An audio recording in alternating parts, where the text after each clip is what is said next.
Gini, kalau pas di sholat hajat ataupun sholat tahajud itu setelah habis salawat SP itu saya doa gini, ya Allah, Engkau yang tahu apa yang menjadi kebutuhanku. Saya bilang gitu kan.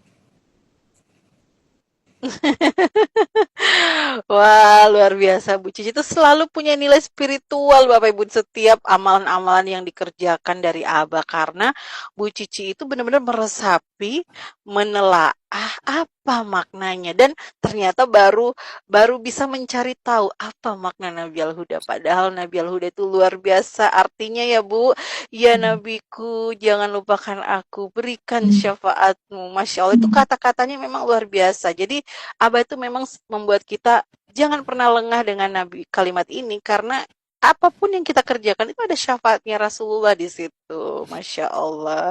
Ya, Hmm. lanjut Bu Cici. Ya, jadi kan saya bilang, ya Allah, Engkau tahu apa yang menjadi kebutuhanku, Engkau tahu apa yang menjadi kondisiku saat ini, gitu ya kan. Ya Allah, Engkau yang maha kuasa, Engkau yang memutuskan segala sesuatunya, saya bilang kayak gitu kan. Bukan presiden, bukan menteri, bukan dirjen, bukan LL Dikti gitu, tapi Engkau ya Allah.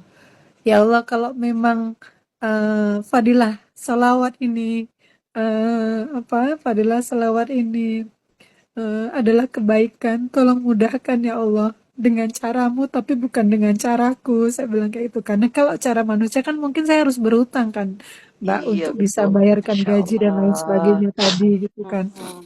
Saya bilang kayak gitu, tapi dengan Jangan. caramu ya Allah, bukan dengan caraku gitu. Masya Allah. Pasrah Eh, total. iya, pasrah total memang saya gitu Iya. kan. Pasrah total saya waktu ngomongin kayak gitu. Cuman di satu sisi saya udah merasa tenang, ya udah, apapun yang nanti yang akan diberikan sama Allah berarti itu adalah yang terbaik yang harus saya terima gitu.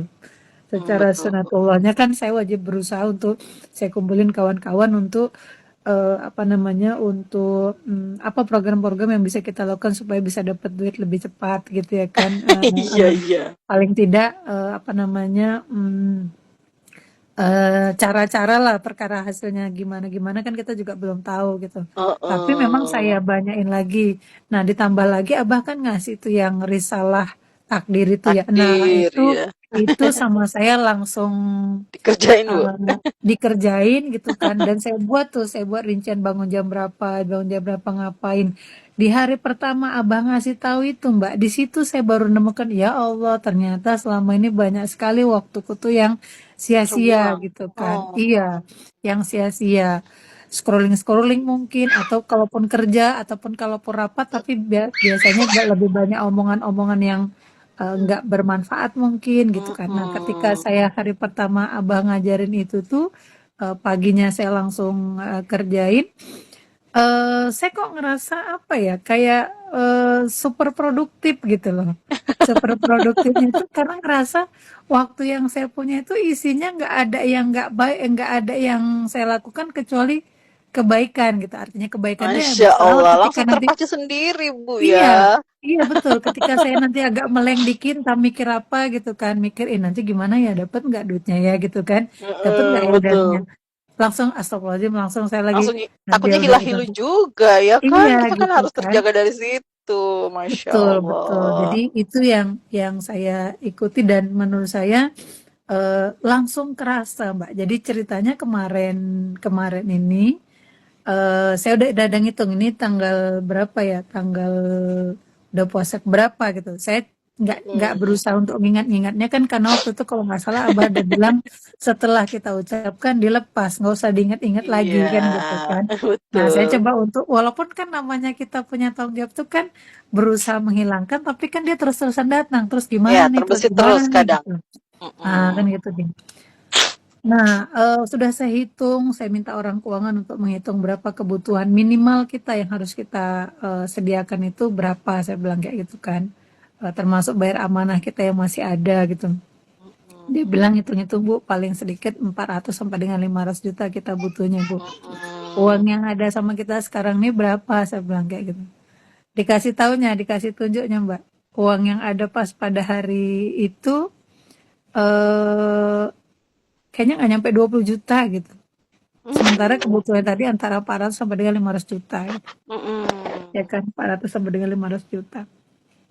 Tapi nggak tahu ya, di hati saya tuh merasa pasti Allah Ya, kasih, tapi nggak kalau tahu udah punya kayak caranya kayak ya, kalau udah punya iya, cara bisik-bisikan kayak gitu, Bu, kayak rasanya tuh itu udah tanda-tanda sebenarnya, Bu, udah ada ilham sendiri. heeh, gitu kan.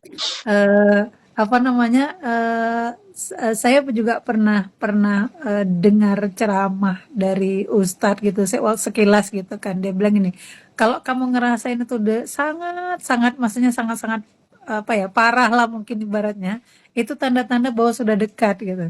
Padahal kan saya juga nggak tahu tadi kan, apanya, udah dekatnya itu bentuknya apa, karena kalau dari pengumuman dari Kementerian Keuangan itu udah jelas sampai 2 kali saya nanyanya itu memang udah jelas nanti habis, lebaran Lebaran. baru itu, kan gitu dia. Iya. Nah singkat ceritanya kemarin pagi itu orang bagian keuangan ngasihkan kayak rekening koran gitu, rekening koran. Di situ langsung tertulis Mbak, kebutuhan tadi kan 4 sampai dengan 500 juta. Yang masuk Mbak 1,2 miliar lebih. Masya Allah, alhamdulillah. Itu keajaibannya luar biasa, Bu. Yang tadinya kita tuh udah fix ini peraturan pemerintah. Udah nggak ada yang bisa ganggu gugat, Bu ya. Secara Betul, aturan kan pasti secara udah nah, ada iya, bakunya, iya, Bu ya. iya, iya. Masya Allah. Turun, Bu. Cair. Iya, dan Masya Allah. kenapa saya jadi kayak kayak mana ya, kayak ya Allah gitu kan. Saya panggil sekretaris saya peluk dia Rani, saya bilang kan, "Wah, uang kita udah cairan ya Allah Ran," gitu lah saya bilang kan. Iya Bu, dia pun karena dia juga tahu kan, maksudnya Perjuangannya, maksudnya prosesnya. kayak mana lah Bu Cici nanti menyelesaikannya ini Mm-mm. gitu kan. Ran, alhamdulillah Ran, uang kita udah cair, berarti kita bisa bayar gaji, bisa bayar Iya, THR, saya bilang kayak gitu tuh subhanallah. kawan-kawan. Terus sehari sebelumnya itu, saya kan biasa nggak mau cerita-cerita kan Mbak, cuman saya ngomong sama mama pas sahur, kayak kan kalau sahur sama ibu saya di rumah sebelah, Hmm. sahur sama dia, saya bilang, eh saya cuman bilang gini, "Mak, kalau nanti apa mama bantu doa ya," saya bilang kayak gitu kan. Saya ceritain Masya gitu, Allah, tapi subhanallah. nggak panjang-panjang ceritanya, cuman bilang, "Mak, bantuin doa Mm-mm. ya," gitu. "Iya," kata ibu saya gitu kan. Nah, ketika kemarin keluar 1,2 miliar itu kan, saya langsung, ya Allah, alhamdulillah ya Allah, ternyata nggak selama sebagaimana yang disampaikan tadi waktu saya cerita sama suami saya heran. Loh kok bisa katanya, karena kampus dia sampai sekarang juga belum belum Belum cair. belum cair gitu, belum cair Masya dia gitu. Allah. Itu dia Mbak. Jadi Subhanallah. Bu, sebaik gini, ya. gini. Nah, uh. Ada yang luar biasa juga di sini. Hmm. Beruntung nggak sih kampus yang Ibu saat ini kelola memiliki seorang pemimpin kayak Bu Cici? Kalau menurut saya beruntung ya.